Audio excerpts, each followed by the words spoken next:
Well, hello there, darlings. Today I'd like to tell you a little story of how I was recruited for the Sea Organization, which is an elite organization within Scientology where you dedicate yourself completely and utterly, where you work for the rest of your life for Scientology.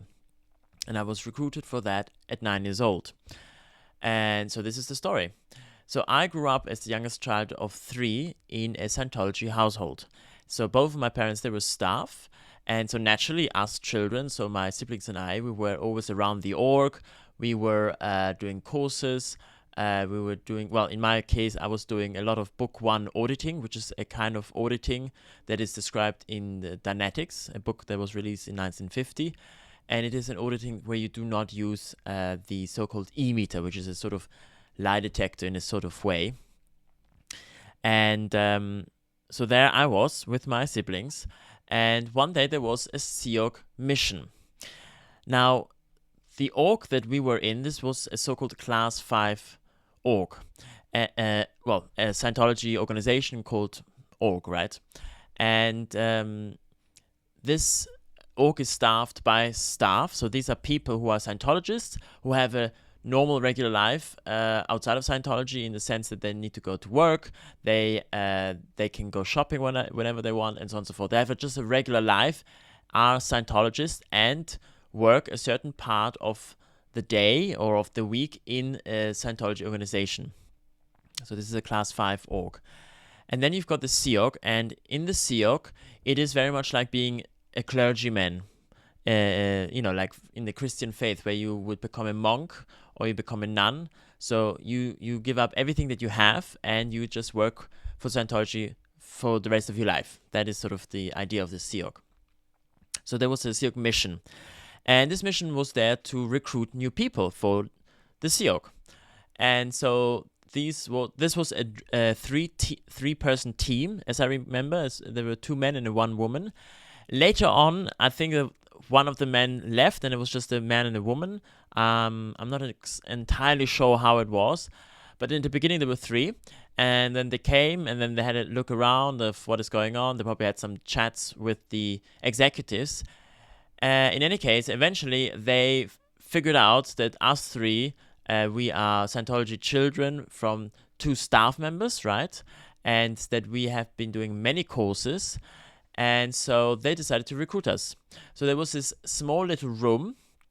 It was just large enough to have a table, 2 chairs, and you had the door. You opened the door, and then just you had the table right at the wall, and then just left from it, you had a little bit of space to just walk past it, right?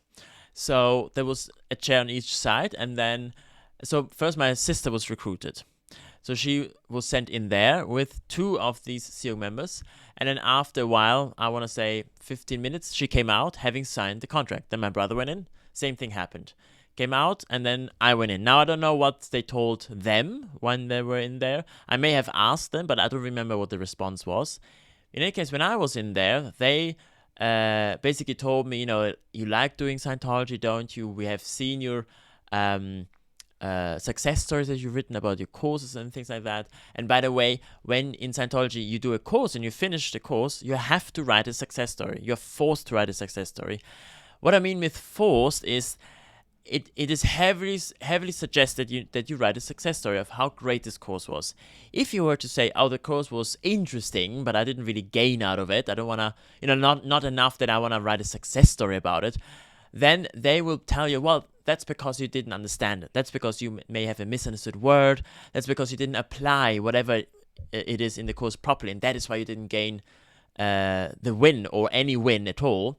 And so that's why you need to go back and look for misunderstood word and just basically redo the course until you get a win. And so you learn very quickly, and I learned as a child very quickly, to always write a success story, because otherwise you have to go through this very bothersome process. And so they said, you've done all these courses and so on and so forth, and don't you want to help that Scientology expands? I don't remember the exact details, but it went along those lines. But what they really got me on was that they said, well, when you work for Scientology, you don't have to go to university, you don't have to go to school, because all of that knowledge is completely useless because you were born, you lived thousands of lives before. So all of the knowledge that you're now learning in school, you actually already know. But you can go now. But if you are in the Siok, you will gain new knowledge because the Siok is such a new thing. You will not have had this knowledge before. And in any case, when you're in the Siok, you don't need all this knowledge that you learn outside. So you don't need to go to school. And that is the thing that sort of sealed the deal for me. And here's actually a picture of the Siok contract. So let me read it out to you so you know exactly what my 9-year-old self was reading. Sea Organization Religious Commitment. I do hereby agree to the religious commitment of membership in the Sea Organization and dedicate myself to achieving the goals shared by Sea members, which is to bring about spiritual freedom of all beings throughout the application of outrageous technology. Good luck with that. Being of sound mind, I do fully realize and agree to abide by the purpose shared by Siok members, which is to get ethics in on the planet and the universe, and fully and without reservation subscribe to Siok Organization discipline, morals, and conditions, and pledge to abide by them. Therefore, I commit myself to the Sea Organization for the next billion years, as per flag order 232.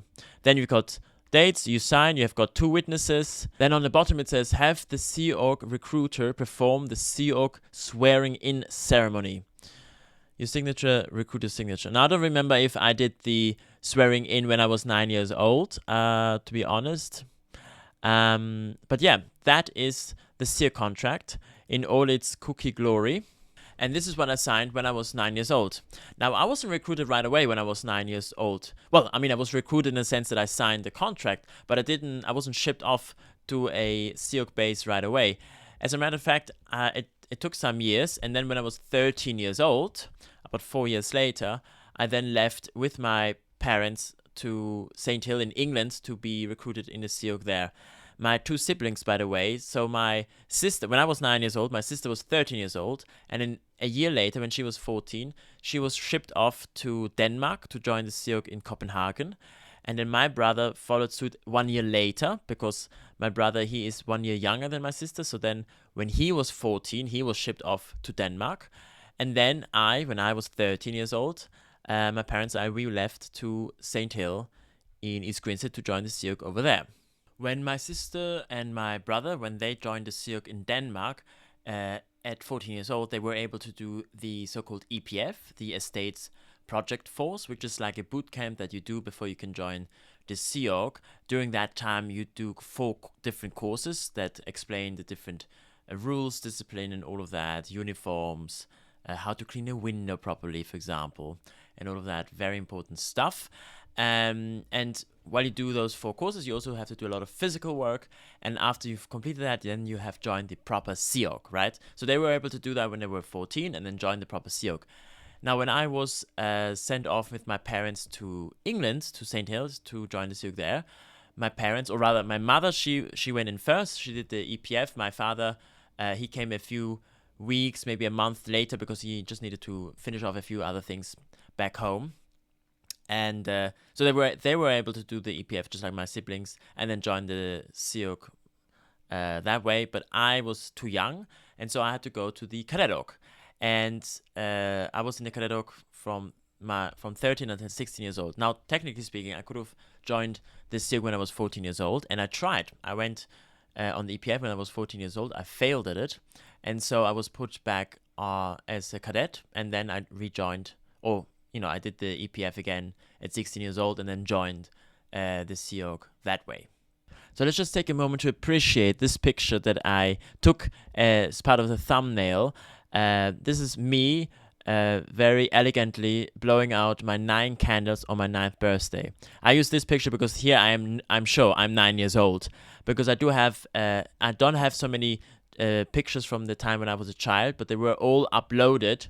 I actually loaded them all up in 2005, just before we left for England.